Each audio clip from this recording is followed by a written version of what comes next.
Alles wat jou hand vind om te doen, doen dit met jou mag, want daar is geen werk of oorleg of kennis of wysheid in die doderyk waar jy heen gaan nie. Wat het jou hand gevind om te doen? Die woord geleentheid word deur die Longman Woordeboek omskryf as 'n kans om iets te doen of 'n geleentheid wanneer dit vir jou maklik is om iets te doen.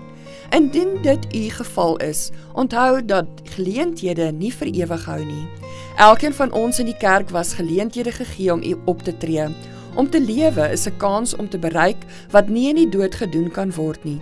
Om kerk by te woon en God se woord te hoor, is 'n geleentheid om ons harte vir Jesus oop te maak en ons tot hom te verbind.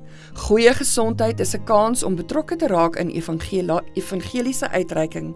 Om na hierdie boodskap te luister, is 'n geleentheid om te gee vir die vooruitgang van God se koninkryk.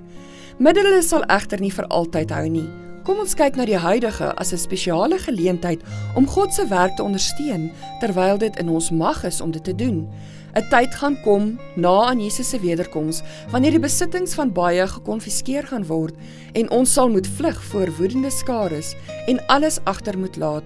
Op daardie tyd sal wat ook al nie in God se werk belê was nie, vir ewig verlore wees.